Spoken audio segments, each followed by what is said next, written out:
अपने को चकनाचूर कर दिया है। और अब तो मुश्किल ये है कि यहां कांग्रेस के पंजे का कब्जा हो गया है।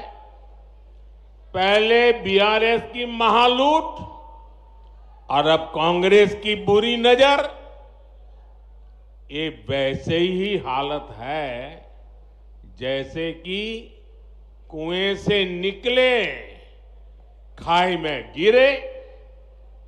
कांग्रेस के लिए तो पूरा राज्य तबाह करने के लिए 5 साल भी बहुत है। जब यहां ज्यादा संख्या में बीजेपी सांसद चुन करके आएंगे तो कांग्रेस को भी अपनी मनमानी करने में बहुत मुश्किल होगा। और इसलिए इस बार तेलंगाना में सभी लोकसभा की सीट भाजपा का कमल खिलना चाहिए। और आपको एक बात और भी याद रखनी है, तेलंगाना के लोगों की बात सीधी मुझ तक दिल्ली में पहुंचे, इसके लिए मुझे यहां सभी सांसद जीत करके आए तो बहुत बड़ी मदद मिल जाएगी, ताकि मैं आपकी अच्छी सेवा कर सकूं। जब यहां बीजेपी के सांसद होंगे तो आपकी तकलीफ, आपकी आशा आकांक्षा ज्यादा तेजी से मुझ तक पहुंच पाएगी। और मैं आपको विश्वास दिलाता हूं कि आपकी हर अपेक्षा पूरी करने के लिए मैं दिन रात एक कर दूंगा। మిత్రులారా, తెలంగాణను దక్షిణ భారతదేశపు ముఖద్వారము అని చెప్తారు. గత 10 సంవత్సరాలలో తెలంగాణ అభివృద్ధికే ఎన్డీఏ ప్రభుత్వము పెద్దపీట వేసింది, ప్రాథమికతను ఇచ్చింది. కానీ గత 10 ఏళ్లలో మనం చూశాము, తెలంగాణ విసురురాయి యొక్క 2 రాళ్ల మధ్య ఇరుక్కుపోయి ఇబ్బంది పడింది. ఒక రాయి విసురురాయి యొక్క ఒక రాయి కాంగ్రెస్ పార్టీ, రెండవ రాయి బీఆర్ఎస్. కాంగ్రెస్ బీఆర్ఎస్ ఈ రెండు కలిసి తెలంగాణ అభివృద్ధికి సంబంధించిన ప్రతి కలను పొడి పొడి చేసేశారు, సర్వనాశనం చేసేశారు. ఇప్పుడు సమస్య ఏంటంటే కాంగ్రెస్ యొక్క దుష్ట పిడికిలి చేతిలోకి ఈ రాష్ట్రం వెళ్ళింది. అప్పుడు బీఆర్ఎస్ మహా లూటీకి పాల్పడింది. ఇప్పుడు కాంగ్రెస్ యొక్క దుష్ట దృష్టి మన మీద, చెడు దృష్టి మన మీద పడింది. ఇప్పుడు మన పరిస్థితి గొయ్యిలో నుంచి బయటకు వస్తే నుయ్యిలోకి వెళ్ళాము, పొయ్యిలో నుంచి బయటకు వస్తే పెనంలోకి వెళ్ళాము. కాంగ్రెస్ ఈ రాష్ట్రాన్ని మొత్తము సర్వనాశనం చేయడానికి 5 సంవత్సరాలు కూడా పట్టదు. కాబట్టి ఇక్కడ అత్యధిక సంఖ్యలో భారతీయ జనతా పార్టీకి చెందిన ఎంపీలను గెలిపించాలి. అప్పుడు కాంగ్రెస్ పార్టీ యొక్క ఇష్టారాజ్యం చేయడానికి వీలుండదు. అన్ని చోట్ల కూడా కమలము గనక వికసించినట్లయితే మనము కాంగ్రెస్ పార్టీ యొక్క ఆట సాగకుండా ఉంటుంది. మరొక్క విషయాన్ని మనము గుర్తుంచుకోవాలి. తెలంగాణలో ఉన్నటువంటి ప్రజల యొక్క మాట నాకు నేరుగా ఢిల్లీలో ఉన్న నాకు చేరాలన్నట్టయితే ఇక్కడ అన్ని సీట్లలోనూ భారతీయ జనతా పార్టీకి చెందినటువంటి ఎంపీలు విజయం సాధించాలి. భారతీయ జనతా పార్టీ యొక్క ఎంపీలు గనక ఉన్నట్లయితే మీ కష్టాలు, కన్నీళ్లు, మీ ఆశలు, మీ ఆకాంక్షలు వీలైనంత వేగంగా నా దగ్గరికి వస్తాయి. నేను మీ కోసము పగలు రాత్రి ఒకటి చేసి పని చేస్తానని చెప్పి ఈ సందర్భంగా వాగ్దానం చేస్తున్నాను. साथियों, जिस कांग्रेस ने 7 दशकों में 7 डेकेड देश को झूठ और लूट के सिवा कुछ नहीं दिया। वो तेलंगाना का विकास कभी भी नहीं कर सकती। आप मुझे बताइए, कांग्रेस ने दशकों तक देश में गरीबी हटाओ का नारा दिया, लेकिन गरीब के जीवन में कोई बदलाव आया क्या? कांग्रेस ने एससी, एसटी, ओबीसी को वोट बैंक के तौर पर इस्तेमाल किया, लेकिन इस समाज के हालात सुधरे क्या? बदलाव तब आया जब देश ने मोदी को पूर्ण बहुमत का आशीर्वाद दिया और मोदी को आपकी सेवा करने का मौका दिया, क्योंकि बदलाव की एक ही गारंटी है, मोदी की गारंटी।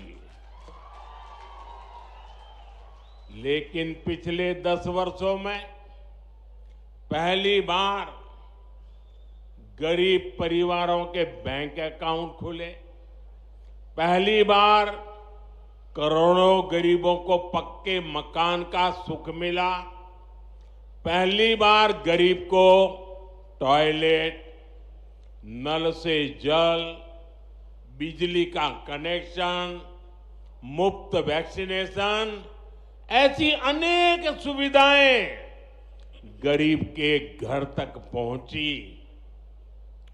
पहली बार लाखों गांवों ने रात में बिजली का उजाला देखा। इसी बदलाव का परिणाम है कि पिछले 10 वर्षों में पहली बार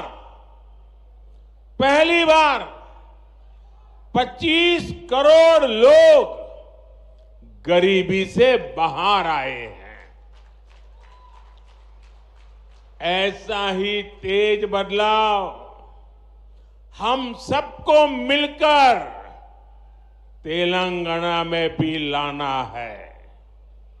మిత్రులారా, కాంగ్రెస్ 7 దశాబ్దాలుగా ఈ దేశంలో झूठ और लूट, మోసము, దోపిడీ ఈ రెండిటి తప్ప మూడవ పని చేయలేదు। కాబట్టి ఆ పార్టీ తెలంగాణను అభివృద్ధి చేయలేదు। మీరు నాకు చెప్పండి, కాంగ్రెస్ దశాబ్దాల కొద్దీ గరీబీ హటావో పేదరికాన్ని నిర్మూలిస్తామని చెప్పింది, కానీ పేదల జీవన ప్రమాణాలు మెరుగుపడ్డాయా? కాంగ్రెస్ ఎస్సీ, ఎస్టీ, ఓబీసీలను ఓటు బ్యాంకుగా చూపించి ఉపయోగించుకుంది, కానీ వారి జీవితాలు మెరుగుపడ్డాయా?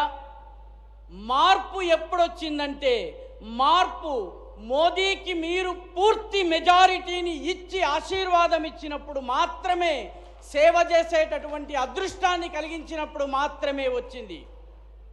ఎందుకంటే మార్పుకి ఉన్న ఏకైక గ్యారంటీ ఏమిటంటే అది మోదీ గారి యొక్క గ్యారంటీ। గత 10 సంవత్సరాల్లో మొట్టమొదటిసారి పేద కుటుంబాలు బ్యాంక్ అకౌంట్ని తెరుచుకోగలిగాయి। మొట్టమొదటిసారి కోట్ల మంది పేదలకు సొంత ఇళ్ల ఆనందం లభించింది। మొట్టమొదటిసారి టాయిలెట్ లభించింది, నల్లా నుంచి నీళ్లొచ్చాయి, విద్యుత్ కనెక్షన్ వచ్చింది, ఉచితంగా వ్యాక్సినేషన్ టీకాలు ఇవ్వడం జరిగింది, ఈ సదుపాయాలన్నీ లభించాయి। మొట్టమొదటిసారి లక్షలాది గ్రామాల ప్రజలు విద్యుత్ వెలుగుల్ని చూడగలిగారు। ఈ మార్పు యొక్క పరిణామ స్వరూపంగానే గత 10 సంవత్సరాల్లో మొట్టమొదటిసారి 25 కోట్ల మంది ప్రజలు పేదరికం నుంచి బయటకు రాగలిగారు। ఇటువంటి వేగవంతమైన మార్పును తెలంగాణలో కూడా మనము తీసుకుని రావాలి. साथियों, मोदी को आपसे वोट लेकर अपने परिवार के लोगों के लिए कुर्सी और अपने परिवार के लोगों के लिए बैंक बैलेंस की व्यवस्था नहीं करनी है। मोदी का तो परिवार 140 करोड़ देशवासी है और न ही मोदी को कुर्सी पर बैठ करके सत्ता सुख भोगना है। 23 साल से पहले मुख्यमंत्री के रूप में और अब प्रधानमंत्री के रूप में आपने मुझे सेवा का मौका दिया है। मैंने एक दिन भी मेरे लिए कभी उपयोग नहीं किया है।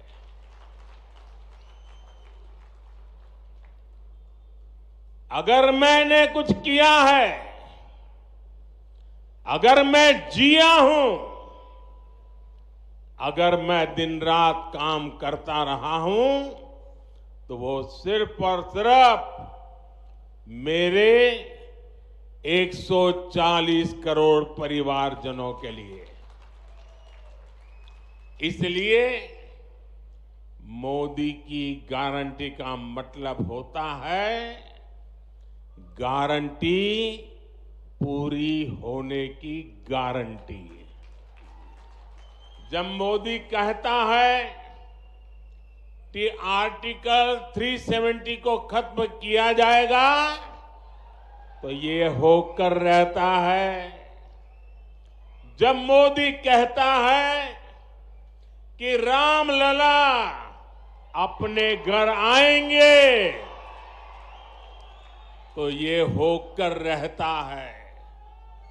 जब मोदी कहता है कि हमारी अर्थव्यवस्था मजबूत होगी, तो भारत दुनिया की सबसे तेज गति से बढ़ने वाली अर्थव्यवस्था बन जाता है। यही तो है मोदी की गारंटी।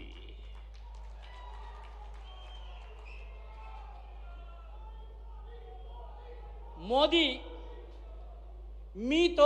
మీ దగ్గర నుంచి ఓటు తీసుకున్న తరువాత అది తన కుర్చీ కోసమో తన కుటుంబ సభ్యుల కోసమో బ్యాంక్ బ్యాలెన్స్ కోసమో ఉపయోగించేందుకు కాదు, అది తన యొక్క దేశవాసుల కోసం. ఎందుకంటే ఆయన కుటుంబము 140 కోట్ల మంది భారతీయులు. ఆయన కుర్చీని, గద్దెను అధికార సుఖం కోసమో ఆయన ఉపయోగించుకోలేదు. గత 23 సంవత్సరాలుగా ఆయన ముందు ముఖ్యమంత్రిగా, తరువాత ప్రధానమంత్రిగా మీ సేవలోనే గడిపారు. ఒక్కరోజు కూడా తన కోసం ఉపయోగించుకోలేదు.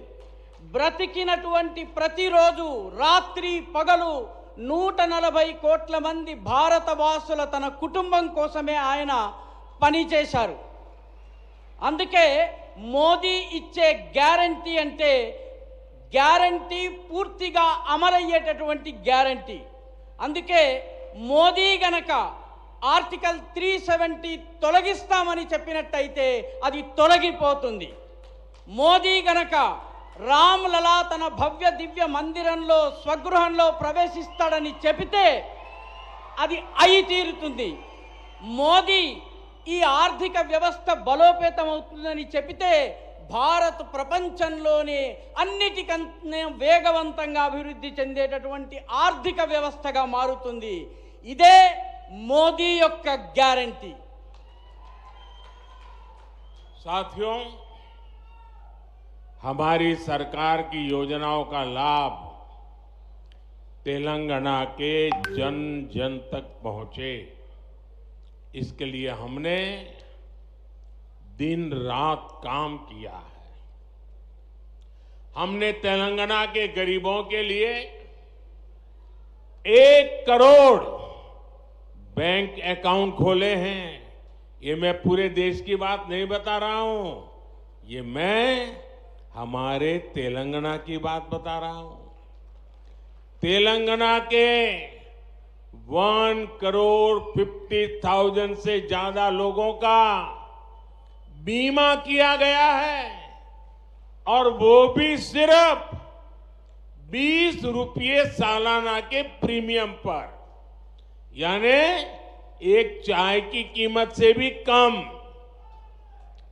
तेलंगाना के